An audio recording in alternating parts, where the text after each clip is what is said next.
Alright, well, it looks like the stream isn't doing so hot today, so I'm going to be recording this as we go, and I'll upload it at a different time. Sorry, guys, but I will do my best. Anyway, it looks like everything is ready to go, so let's head into it. Boom.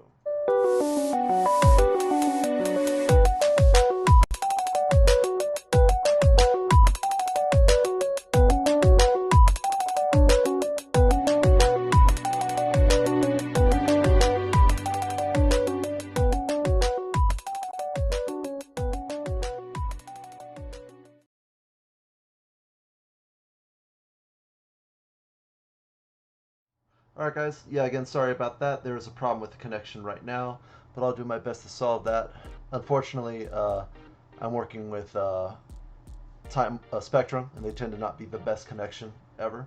So, anyway, our winner this week is Asana, and I have sent the Bitcoin to them already, so congratulations to you. Here's the proof that that has in fact happened.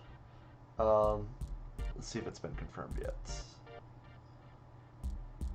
I don't know. Sometimes the day my connection just gets super bad, so hopefully it will sort itself out at some point in the near future. That said, let's move on. So as far as everything goes right now, let's get rid of these. Steemit is still doing very, very well. However, I believe that Hive is winning out this contest so far, so I will be putting more resources into Hive as everything continues so far. That is my live dash. It looks like it's doing fairly well. Let's see. Let's check the stream health. Oh, we're doing good. Well, thanks again for joining us, guys. Sorry about that. Remember, if you have any questions, feel free to chat anytime. Remember, we have our winner today, that's Asana. The payment proofs have already been shown. I'll upload this video in tandem with the live stream. Hopefully that makes things go a little bit better. As far as decentralized finance, BlockFi is doing very well. As you can see, we've gone up about $1 or so since last week, and it's still going very strong. As far as Free Bitco, that is also going very, very strong. Again, we're making about $5 a day or so on that. On the Celsius Network front, because of the boost we got last week, that is also doing extremely well. And so, I'm just going to keep those things going. Again, I'm the guinea pig here. I have skin in the game, and if you're interested in decentralized finance and the opportunities it can give you, especially during this weird time going on right now, you can access me through Discord, which is also linked in the description. I also have links to all of these websites in my description as well. If you want to earn 4 to 8% a year, some of it is speculative, some isn't, go for it. As far as the Fold app is one of the newer cards, debit cards that is being generated for Bitcoin. And if you spin on their free roll 7 times a week, you get 1,000 Satoshis, so that's not too bad. You don't have to spend any money to do that at all. So today I wanted to talk about wallet types as we get into me talking more about how my decentralized finance setup works. So when it comes to wallet types, especially for people who are newer into the actual space, there are many types of wallets you can have, and there's elements that all of them share and some that don't. So let's talk about, safety and control, right? So when you're talking about safety and control, if you're storing your Bitcoin or whatever coin you have online, it's going to be less under your control. It's going to be more about being on an exchange or something like that, or you're going to have it on an online wallet or in a decentralized finance wallet. Now, the good news about this is that an online wallet's business is dependent on its reputation, which means that if it gets hacked or your money disappears, well, unfortunately, their reputation will go down the tubes and they will have to shut down as a business. So going down, again, you have online wallets, which they're all right. Like if you just want to store a small amount for a little bit for whatever reason, online wallets are fine. But generally, I wouldn't want to put money in an online wallet at all. Again, exchanges tend to have more security. So, and we'll talk about those features in a second. Decentralized finance, also online. Now, as we get lower onto this list, we have wallets that have what are called private keys. So as you go from online wallets to wallets on your desktop, or what are called cold storage, then you have control over what are called your keys. And there are several forms of keys. But going down, you have your computer wallet, that's your desktop wallet, right? Like on your computer. And you have a hardware wallet. An example of a hardware wallet is like this Keep Key, for example. A Keep Key is physical storage. It's kind of like a really advanced flash drive that also has other security features. And then as we go even farther down the rabbit hole, we have paper wallets. This is kind of a loose leaf example right here. And finally, the most secure, were you to cross a border, something would be like a brain wallet. These are all just, really terrible drawn examples that I did, again, in Microsoft Paint. So, this is kind of what a wallet would look like. It's just a program like Electrum or something like that. This is a lot like my Keep Key. This is kind of what a paper wallet would look like. And, being silly for the brain wallet. So let's get into why keeping your money offline is far more secure than being online. So, most of us know that if anything is online, it's accessible 24/7. So if a hacker wants to get to it, they can. In fact, exchanges tend to be prime targets for hackers. And now I'm pretty sure DeFi at this point are also decent targets. It's a bit harder for them to get into your personal network and onto, your flash drive or onto your portable storage device. But anyway, there are two parts of a wallet address.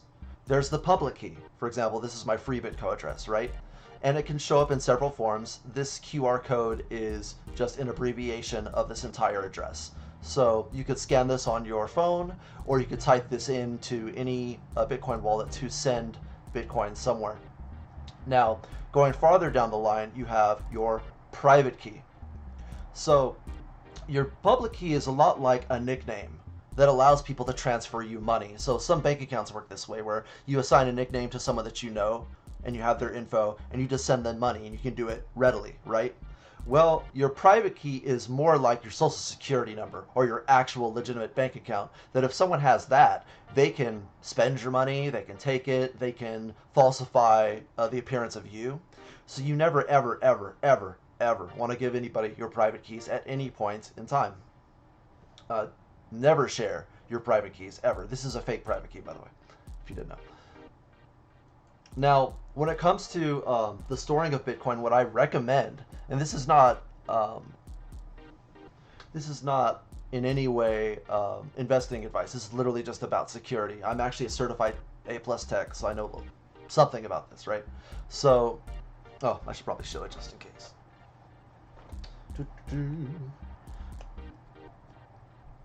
So if you're wondering about, yes, I'm a certified A+ tech. We're good. Anyway. So, when I buy my Bitcoin, what I tend to do is this. I have a ramp that I go down in order to keep my stuff secure. So I buy my stuff at the exchange initially, right? And then the next thing I do is I send it straight over to either DeFi or straight to one of my cold storage wallets. I never keep it on an exchange. Even with all of their newer security features, which are great, people are trying to hack those 24/7. And whether they make a mistake or you make a mistake, you just don't want to be privy to that. The good news is exchanges have different services that allow them to recover their losses if on their end they make a mistake. So for example, Binance has a fund that they divert a certain percentage of their sales to that allows them to reimburse themselves and you should a worst case scenario arise, right? So they were hacked a couple years ago, I believe, and they used that fund in order to reimburse people for their coins and so that nobody lost anything. However, those actual coins and their value are actually somewhere in the hacker's hands.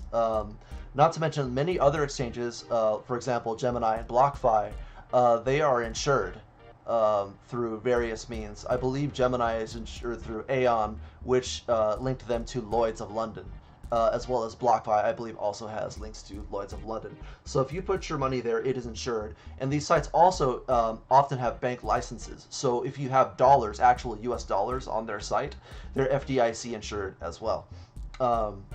Now, once you get offline, which by the way, these wallets are called hot wallets. So whether it be you personally or an exchange or some other service that you are having your coin on, there are hot and cold wallets. Hot wallets are wallets that are active and connected either to the internet or through a bunch of services that are readily available for people to try and either access or hack, right? So most exchanges and most services, even like Free Bitco, for example, only have a certain percentage of their coins actually in what's called a hot wallet. So that's for withdrawals and deposits, right? Anything else is going to be in cold storage until it's called up to be withdrawn or moved around or something like that. And they try not to move their coins around too much because it actually affects the market. But anyway, so again, you go into your computer wallet, your hardware wallet, and your paper wallet, right? I prefer to put it in a hardware wallet and a paper wallet. So what are hardware wallets and what are paper wallets, right? So again, one more time, this Keep Key is a hardware wallet. If you look around the YouTube space, you might see Trezor S Nanos, Nano S's, Trezor Nano X's, and things like that.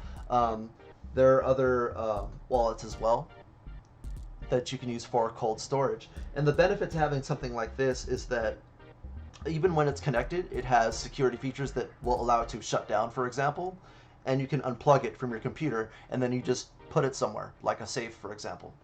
The cool thing about a paper wallet can have several forms of security. So one of them is, we talked about the private key. Well, sometimes you can actually have phrase words or words instead of that actual private key. So what you can do is download a certain software that will print out, for example, a piece of paper with a QR code or a phrase word or your private key. And what you can do is literally use like your phone or something with an app on it and scan it and deposit directly into the paper wallet. And then in order for someone to access that coin, they would have to find your paper wallet, which you would store somewhere. Tragically, someone, I believe an artist, stored a paper wallet in one of their paintings, and the painting was stolen. So someone has all of their Bitcoin. Oops. But yeah, so moving on.